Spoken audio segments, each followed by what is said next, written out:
El aire en Bogotá, que siempre está cargado de un ritmo constante, de repente se detuvo. La noticia no llegó por un anuncio oficial en la televisión, sino por una filtración viral, un torrente de mensajes de texto encriptados que de repente se hicieron públicos. No eran solo palabras en una pantalla.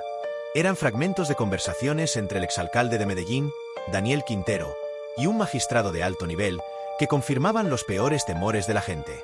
El Ejército Nacional, en un movimiento audaz y sin precedentes, había interceptado y filtrado esta información, desencadenando un terremoto político que resonó en cada rincón del país. El hilo que revela una telaraña de corrupción. Los mensajes eran un mapa de poder. Hablaban de alianzas ocultas, de favores políticos y de la forma en que se manipulaban las decisiones judiciales. La gente, que durante años había sospechado de la existencia de redes de poder que operaban en las sombras, ahora tenía la prueba. Las conversaciones entre Quintero y el magistrado no eran solo de política. Eran de negociaciones privadas, de pactos bajo la mesa y de presiones para influir en casos que tenían un impacto directo en el futuro del país. La filtración fue como una bomba de tiempo que estalló en las manos del gobierno. Los analistas se dividieron. Unos vieron en el movimiento del ejército un golpe directo contra el expresidente Petro y sus aliados, una forma de fracturar la confianza en su gobierno y en sus instituciones. Otros, en cambio, lo vieron como un acto de patriotismo, una forma de que las fuerzas militares se pusieran del lado de la gente y expusieran una red de corrupción que había penetrado hasta los niveles más altos del poder. La reacción del pueblo y el silencio de los culpables. La indignación se apoderó de las calles. En las redes sociales, los hashtags #Escándalo Nacional, #Quintero interceptado y #Justicia en juego se volvieron virales en cuestión de minutos. Los colombianos se preguntaban con rabia: ¿quién tenía el control del país? ¿Era la justicia una simple marioneta en manos de los políticos? ¿Y por qué el ejército había decidido actuar justo ahora? La noticia se convirtió en un tema de debate en las universidades, en los mercados, en los taxis. La confianza en las instituciones se desmoronaba. Pero lo más inquietante era el silencio de los señalados. Ni Daniel Quintero ni el magistrado hicieron declaraciones públicas. Solo enviaron comunicados de prensa en los que hablaban de una guerra sucia y de ataques injustificados. Pero su silencio, que se extendía por horas, era más ruidoso que cualquier declaración. La gente, que ya no creía en las palabras, entendía que el silencio era la confirmación de su culpabilidad. El futuro de la democracia en juego. Fuentes internas del ejército revelaron a los periodistas que los mensajes filtrados eran solo la punta del iceberg. Existían más conversaciones, audios y pruebas que podrían revelar un entramado de corrupción, favores políticos y posibles pactos con sectores oscuros del poder. La pregunta era si el ejército se atrevería a publicar todo el material y si la justicia, que ahora parecía señalada, tendría la valentía para actuar.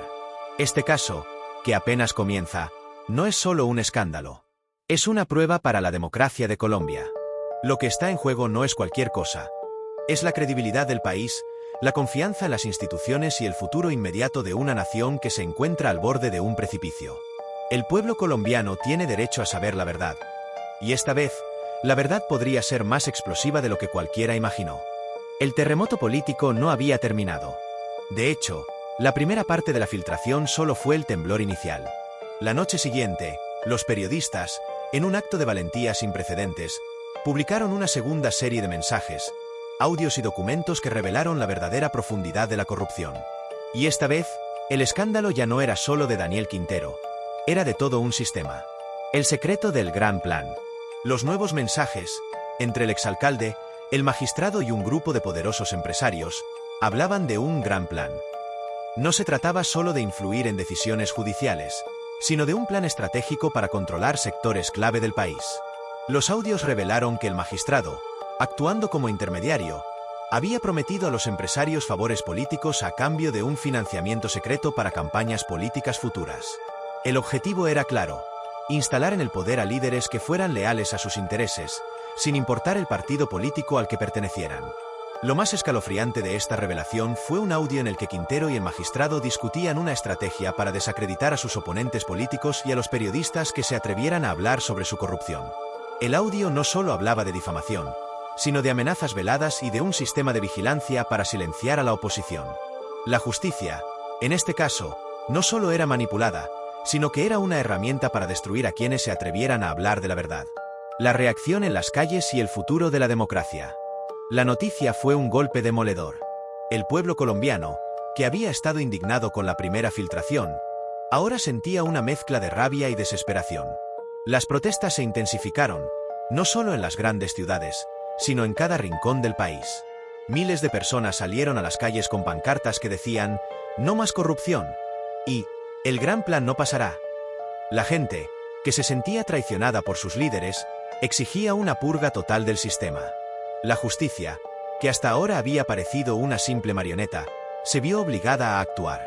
Se emitieron órdenes de arresto para el magistrado y para varios de los empresarios involucrados en la trama. Pero el paradero de Quintero seguía siendo un misterio. Algunas fuentes sugerían que había huido del país, mientras que otras afirmaban que se escondía en algún lugar de Colombia, esperando que la tormenta pasara. El futuro de la democracia en Colombia era incierto. La revelación de que el poder no residía en las urnas, sino en las sombras, había destruido la confianza en las instituciones.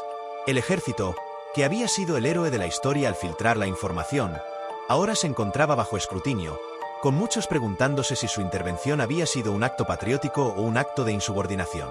La historia de los mensajes encriptados y del gran plan se convirtió en un símbolo de la lucha del pueblo colombiano contra la corrupción y la impunidad.